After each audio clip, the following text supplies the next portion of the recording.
Damos la bienvenida a Enrique Ayala Mora, catedrático universitario. Buenos días, doctor, bienvenido a nuestro programa. Muy buenos días. Bueno, lo tenemos ahora para hablar de un tema fascinante que es la historia de este país, que aunque en el día a día la política nos da tantos dolores de cabeza, pues la historia se escribe también en base a esos hechos. Y está este libro que se llama Los muertos de la política, es un segundo tomo, ya hubo una primera edición, por decirlo así, o una primera parte, en donde se habla de una primera parte de la historia desde 1830 a 1860, y este libro es del 1860 hasta el día de hoy. ¿Estoy en lo correcto, doctor? ¿Cómo no? Así sí. es. No, 1960 hasta el 2018. Efectivamente, el crimen político no es solamente un motivo para llenar la curiosidad de la gente. No es solamente una mala noticia. Siempre un crimen es una mala noticia. Sino que los crímenes cometidos desde el poder o por el poder son un momento en que la sociedad puede ser vista descarnadamente. Y por eso es que los crímenes políticos son importantes en nuestra historia, no solamente por a veces esta curiosidad morbosa de saber cómo fue el hecho o la justa causa de castigar a los culpables, sino porque en un crimen se ve los poderes reales de la sociedad, se ve las fuerzas que lo impulsan y que lo encurren. Y por eso es que hace años me dediqué a coleccionar tanto artículos personales míos como de otros colegas que dan cuenta de esto. El primer tomo precisamente lo vine trayendo, es este, ¿no? Fue publicado ya hace un año exactamente, y se llama El poder y la muerte, y que va precisamente de los crímenes de 1830 a 1959. ¿Es cierto? Comenzamos con Sucre y terminamos con la masacre de Guayaquil, pasando por García Moreno, el arzobispo Checa y Claro Alfaro, la masacre de Astra. Y este va desde 1960 hasta acá, es decir, cubre prácticamente toda la historia nacional. Este nuevo tomo, claro, es un poco más explosivo para el presente, porque obviamente tiene una serie de crímenes, una serie de hechos que los tenemos frescos y que implican a personas que están vivas y que además todavía sacuden la conciencia nacional. Como el caso del general Gabela, por ejemplo, que efectivamente es un crimen irresoluto, un crimen en el que fueron castigados sus autores materiales, pero sus autores intelectuales, comenzando por el presidente de la República, Rafael Correa, todavía no han sido castigados. La viuda, una mujer valiente, por ejemplo, ha estado reclamando, y ese no es solamente un dato de curiosidad nacional, sino que ese crimen, por ejemplo, nos permite ver el principio de cómo se intenta denunciar la corrupción, cómo se lo intenta detener eso a través de un crimen que parecía común, pero que en realidad fue un asesinato desde el poder. ¿Cuál es la diferencia, si es que existe, entre los crímenes, digamos, de nuestra historia entre 1830 y 1959 y los que se produjeron recientemente? ¿Cuáles son las similitudes y las diferencias? Claro, el crimen político es aquel que se comete desde el poder o por el poder, en que de alguna manera la política está implicada en forma más o menos directa. Hay crímenes atroces, como por ejemplo el de los hermanos Restrepo, que yo personalmente no lo califiqué como crimen político porque no estaba directamente vinculado al poder. Hubo un intento de encubrimiento desde el poder, pero la motivación no fue política. Pero por ejemplo, el caso del asesinato de Abdón Calderón Muñoz o el asesinato de Jaime Hurtado o el asesinato de un dirigente campesino que está reclamando una hacienda en forma de acuerdo con la ley de reforma agraria, que fueron hechos en la lucha política o en la represión directa, ahí sí se trata de un crimen político. Pero, por ejemplo, en el caso de los hermanos Restrepo, ¿no es producto de la política vigente en esa época el abuso de poder que, en el que incurrió la policía en ese momento? En esa perspectiva se podría tener una visión más amplia, pero en cambio tiene el problema de que pierde especificidad. Estos trabajos tienen, digamos, un límite, no cubren todos los crímenes, no cubren todos los crímenes atroces del país, sino aquellos en que ha estado directamente implicada la lucha política. Esa es la característica. Ahora, en el pasado, obviamente, y esa es una característica común de los dos crímenes, en el pasado hay siempre una denuncia contra el poder. Es el poder el que se defiende con el crimen y con el encubrimiento. Ahora, las diferencias son enormes. La forma en que se investiga un crimen en el siglo XIX, los recursos que habían y sobre todo la prensa que permitía el que esto se divulgue eran pues muy limitados. Ahora es mucho más fácil investigar un crimen, pero mucho más fácil encubrirlo. Y desde luego aquí están pues implicados la lucha por las libertades por una parte, la lucha por los derechos, por otra parte los aparatos del Estado, la policía, la función judicial, que actúan de una manera u otra con un saldo lamentable, tanto en el pasado como en el presente. Muchos de los crímenes políticos quedan impunes.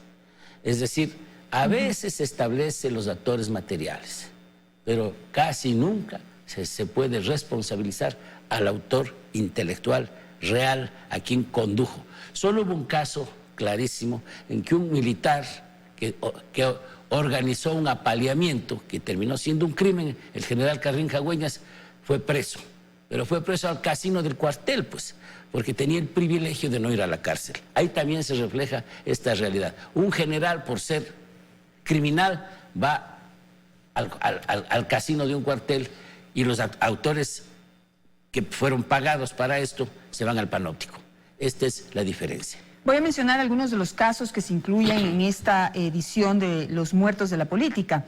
Está el asesinato de Rafael Brito, crimen selectivo desde el poder, Milton Reyes, líder estudiantil asesinado, la muerte de un extremista colombiano, asesinato o suicidio, los autores son Carlos Balduma y Enrique Ayala Mora, el laberinto de la memoria, el asesinato de Lázaro Condos, incluye el caso de Jaime Roldós, del asesinato de Abdón Calderón, la masacre de Astra, más adelante los muertos de Alfaro Vive, y también ya en épocas más modernas usted incluye a la muerte de José Tendenza y también los 3 periodistas de diario El Comercio. Quisiera ir, por ejemplo, por el caso de Jaime Roldós. Viendo las características que usted cita, allí tampoco nunca se estableció un vínculo directo con los políticos, digamos, o con el poder, pero hay una sombra allí y más que nada un rumor o una intuición colectiva. Así es, usted tiene exactamente el punto fundamental en esto. En el caso de Roldós ni siquiera se estableció si fue realmente un crimen.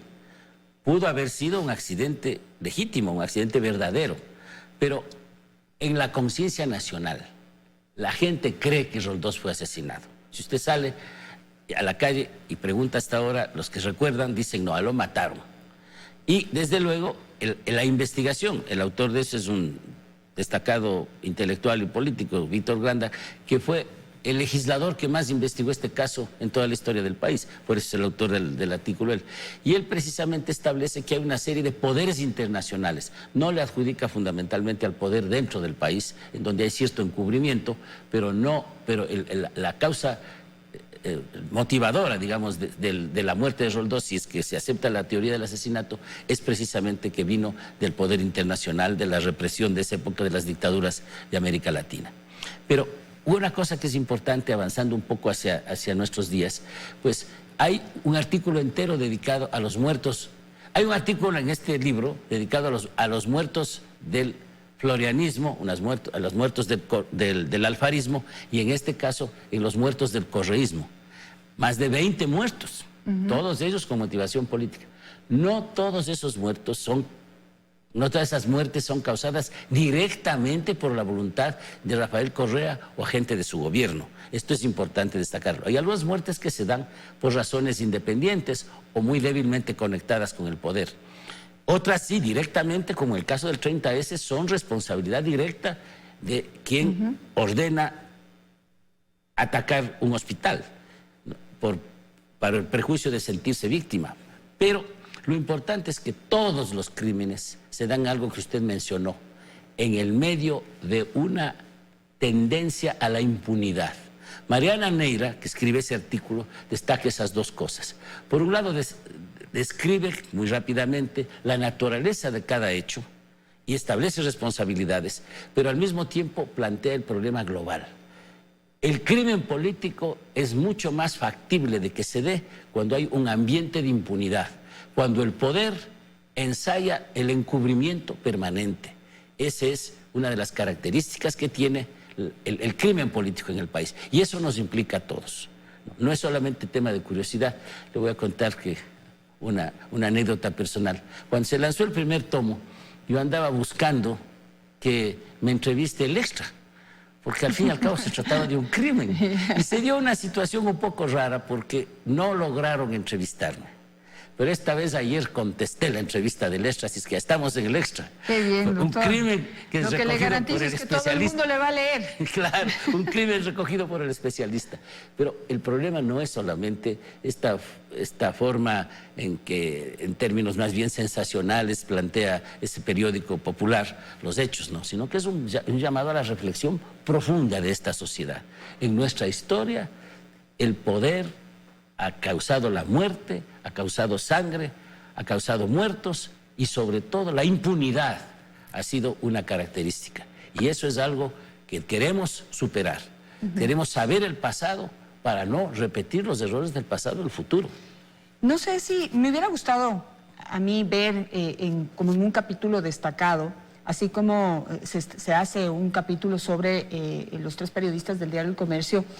Creo que características muchas más cercanas de lo que es un crimen político es el crimen de Fausto Valdivieso. Me imagino que quizás está incluido en el relato que hace Mariana Neira, sí. Pero ¿por qué no mereció un capítulo especial? Porque para que el libro sea manejable para los lectores, no podíamos pasarnos de 18 artículos, 3 de orientación general y 15 sobre casos. Si aumentábamos los casos, se vuelve inmanejable la edición. Entonces, pues tuvimos que ser selectivos. Y en el caso de la década correísta, se escogieron 2, que fueron los crímenes, creo yo, más destacados. El de Tendetza, del líder indígena ambientalista, que es claramente asesinado por los intereses de la compañía explotadora y que el gobierno, desde el presidente de la República para abajo, encubren de la manera más cínica, que es un excelente trabajo que está realizado, y también el general Gabela. Se pueden mencionar otros, porque claro, además, por ejemplo, digamos... el de Quinto Pazmiño. Está también presente, está mencionado. Es que en el artículo general están mencionados todos los demás destacados, pero están estudiados en forma específica estos 2. Ahora, aclaremos una cosa, Janet, desde 1960 hasta acá hay una gran cantidad de crímenes. Líderes campesinos asesinados, está solo uno. Y por desgracia pueden contarse más de 10. Claro, en el caso de la época correísta, Juan Carlos Calderón, que también es autor de uno de los artículos aquí, pero él hizo una recopilación de más de 100 casos de muertes extrajudiciales. Solamente los recopilados, los existentes realmente son muchos más, los que se produjeron, pero sobre los que no había tanta información. 100 casos de muertes extrajudiciales registrados con detalles que no han sido tal vez visibilizados como otros a través de los medios de comunicación, pero quisiera un análisis suyo, porque siempre se ha destacado o se ha colocado al gobierno de León Febres Cordero como uno de los más represivos de la historia. Ciertamente existen, digamos, relatos de que lo fue, pero yo no sé si el correísmo ya le superó en abuso de poder y a todo nivel, ¿no? Porque pues lo que hace la cabeza del poder lo replican todos los miembros de ese Estado. Hay una forma perversa de represión, que es aquella que llega al límite en que no se mata a las personas como norma general. Esa forma de represión fue ejercida por el correísmo en forma muy frecuente. No fue así en tiempos de Febres Cordero. La represión se les fue la mano con mucha más frecuencia. Pero aún así, el número de personas muertas durante el correísmo es muy significativa. Y precisamente trabajos como estos son una invitación a los periodistas, a los jóvenes historiadores, a que profundicemos estos hechos. Este es un libro para el público en general, es un libro además muy hermosamente editado. Usted lo puede, sí, así es. Janet, mencionar. ¿No? Las infografías a color internas que tiene, dándole al lector un panorama en 2 páginas grandes, ¿no? La visión general de los protagonistas es un instrumento muy interesante que la editorial utiliza precisamente para que se visualice. Y si usted le abre una página de estas, los televidentes, ahí está, por ejemplo. Ahí está. Es el asesinato de Consuelo Benavides. Por ejemplo, ahí está. El capítulo de Alfaro Vive. Claro. Que es además, quisiera entre paréntesis decir, un buen análisis sereno y tranquilo del fenómeno Alfaro Uribe, en que ni se los declara terroristas irracionales sin más, o en que se los defiende como héroes. Es un análisis periodístico muy bien hecho de esa realidad. ¿Cuáles son los ingredientes políticos en el asesinato de los 3 periodistas del Comercio? Indudablemente hay que preguntarse la repercusión. Quienes cometen semejante crimen atroz quieren influir en la opinión pública y presionar a un gobierno para tomar decisiones. Están pidiendo una serie de cosas que tiene que hacer el gobierno para liberarlos. Normalmente, pues, poner en libertad a personas que están detenidas, entregar dinero, etcétera. Todas ellas ilegales. Entonces, lo que se está planteando ahí es una negociación al margen de la legalidad que hace que el antipoder, en este caso ya ni siquiera una guerrilla o una organización insurreccional, sino un grupo de delincuentes, presiona sobre el Estado. Entonces, el comportamiento del poder del Estado sobre este grupo de delincuentes que al final desemboca en este crimen atroz, horroroso, que por desgracia cierra el libro. Ojalá pensáramos que ese debe ser el último. No creo yo que así ha sucedido. ¿Cuál es el factor o la responsabilidad o la incidencia de la sociedad en que estos crímenes ocurran o dejen de ocurrir? ¿Cuál es el papel que en positivo, muy importante desde la fundación de la República? Es desde la sociedad que se ha presionado para que el poder sea develado. Es desde la sociedad que se establece cómo se produjo el crimen. Si no hubiera sociedad, si no hubiera opinión pública, el problema sería más grave. Eso es lo positivo. Lo grave es que la sociedad se acostumbra al delito, se acostumbra al crimen y pareciera que se vuelve recurrente y llega un momento dado en que ya no reacciona la sociedad ante ello. Eso es lo más grave. La apatía, el considerar que el crimen es parte de la realidad. Eso es algo a lo que no debemos llegar. Felizmente, la reacción sobre el asesinato de los periodistas del Comercio fue una reacción nacional. Que, por ejemplo, en Colombia no había cuando se mata a un periodista. Entre paréntesis, Janet, una cosa, una advertencia. Buena parte de las personas que están estudiadas como objeto de crimen político en el primero y en el segundo tomo son periodistas. El periodismo es es una profesión muy peligrosa. Puede llevar a apaleamientos, a persecución y a veces a la muerte, ¿no? El primer crimen de la República fue el de un grupo de periodistas, del Quiteño Libre. Y desgraciadamente el último que estamos estudiando en el libro es también un crimen de periodistas. Bueno, pues sí, es una profesión que tiene también otros ingredientes que son absolutamente fabulosos, que llenan mucho a uno como profesional y que es una profesión para valientes. Así es. Como Yo muchas otras. quiero terminar con esta nota un poco dolorosa, digamos. Buena parte de quienes han colaborado con el primero y con el segundo tomo del libro son periodistas de investigación. Que los historiadores no llegamos a hacerlo a veces con tanta eficiencia y sobre todo con tanta agilidad lo que los periodistas de investigación hacen. Hay que fomentarlos. Así es. Bueno, le voy a hacer una cuña, doctor, porque realmente vale la pena tener en nuestra biblioteca personal libros como este, porque siempre hay que recordar que un pueblo que no conoce su historia y que no la recuerda siempre tiende a repetirla. Aquí está escrita parte de nuestra historia fatal, pero que de nosotros depende que siga ocurriendo, que se profundice o que no ocurra, o que cambie, o que dé un giro. El pueblo es el más importante. Gracias por la recomendación y terminemos con la cuña, pues el lanzamiento es del día de hoy en el aula Olmedo de la Universidad Andina, Simón Bolívar, a las 6:30 de la tarde. Y una observación, el libro está muy bien hecho, hermoso, pero un poco caro. Estamos esperando también que, como en este caso, salga una edición digital. No, una edición rústica del libro, ¿no? Pero edición digital, doctor, ahora está todo en digital. Eso depende de la política del editorial. Yo personalmente siempre tiendo a que el libro se difunda. Los libros que yo he podido autorizar, que estén en digital y algunos de ellos absolutamente gratis, están.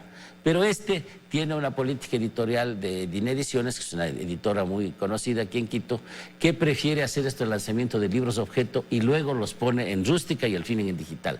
A mí me gusta que esto se divulgue, para eso escribimos, y eso me parece importante decirle a la gente, ¿no?